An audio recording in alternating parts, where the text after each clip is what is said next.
28வது பாசுரம் திருப்பாவையில. இன்னைக்கு நட்சத்திரம் என்னன்னு பாத்தீங்கன்னா பூர்வ பங்குனி அப்படி நம்ம சொல்லுவோம். பூர்வ பங்குனி நட்சத்திரம் யாரு? சாட்சாத் கோதை நாச்சியாருடைய நட்சத்திரம். அதனால ரொம்ப இது அதுல நேற்று இதெல்லாம் விசேஷமா பண்ணது. அவர் சொன்ன மாதிரி எல்லாருமே எல்லாம் கூடி இருந்து குளிர்ந்து சொல்றது பெரிய விஷயம். அதை முதல்ல சொல்லிடுறேன். ஏன்னா அதை அனுபவிக்கணும். நேற்று கடைசி நேரத்துல தான் சொல்ல வேண்டியது, அதனால சொல்லலை. விசேஷமா ஒவ்வொரு நாளும் அப்படி இருக்கணும். ஒவ்வொரு நாளுமே அப்படி கூடியிருந்து குளிரணும்னு தான் ஆண்டாளுடைய இது. அது இன்னி தினம் அவளுடைய நட்சத்திரமா இருக்கிறதுனால அவளே வேண்டி நமக்கெல்லாம் சொல்ற மாதிரி வச்சுட்டு அடுத்த வருஷமும் இதே மாதிரி வரும்போது ஒவ்வொரு நாளும் இதுக்கு மேல வரணும். நேற்று எப்படி எவ்வளவு பேர் வந்தாலும் அவ்வளவுக்கு மேல வரணும். இதுல விசேஷமா சொல்றது திருப்பாவில நிறைய சொல்லியிருக்கா. அதுவே ஒரு இதுதான், திவ்ய பிரபந்தம் தான். பிரபந்தத்திலே ஒரு விசேஷமா சொல்லப்படுறது நாச்சியார் திருமொழி. இந்த திருப்பாவிலே சொல்றதும் ஆச்சாரியர்கள் வழி வென்றுதான் எல்லாமே செய்யணும். நம்முடைய ஸ்ரீ வைஷ்ணவ சம்பிரதாயம். இதுல நேர்த்தி எதேச்சியா மடாதிபதிகள் இல்ல, அது ரொம்ப விசேஷம். இந்த பத்திரி சன்னதிக்கு முக்கியமா ஏற்படுத்தி கொடுத்தவா அவ பண்ணதுல பெரியவர் ஒருத்தர் வந்தார். பெரிய விஷயம். அவருக்கு 90 ஆனவர். அவர் இந்த வயசுல தம்பதிகளா அந்த 5:30 மணி 5:45 வேளையில அவ 2 பேரும் இங்க நம்மோட கூட இருந்து அவளும் அனுபவிச்சா.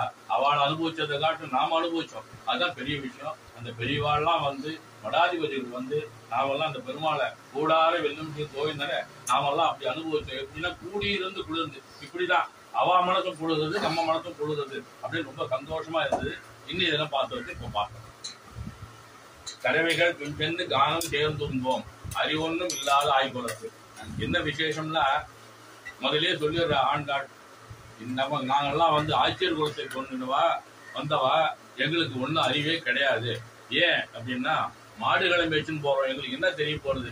கையில ஒரு கோல் எடுத்துன்னு போறோம், ஆய் சொல்லிட்டு போயிட்டு இருக்கோம். அவ்வளவுதான். இதுக்கு எந்த விதமான ஒரு மூளையினுடைய யூஸ் பண்ண வேண்டிய அவசியமே இல்லை. அதனால அப்படி இருந்துருக்கோம். அப்படிலாம் சொல்லக்கூடாதுன்னு பெருமாள் சொல்ற. இல்ல உங்களுக்கு எல்லாம் தெரியும் அப்படின்னு. எங்களுக்கு ஒண்ணுமே தெரியாது.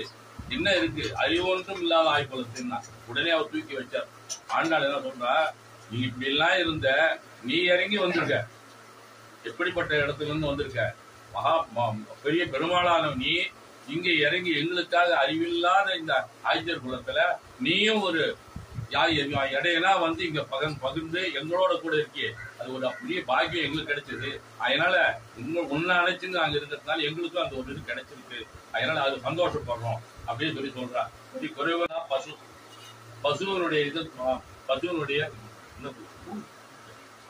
பசுவனுடைய ஆதிக்கத்தை பார்த்துட்டு இருக்கக்கூடியதுனால கோவிந்தன் பேர். அதெல்லாம் உங்களுக்கு தெரியும். கோவர்தனத்தை எப்படி பண்ணார், என்ன சமாச்சாரம். அதுக்கு ஒரு பெரிய இதுவே நடந்தது. இந்திரனை எதிர்த்து பெருமாள் கோவர்தனகிரியை பண்ண சொல்லி அதை அனுபவிச்சது.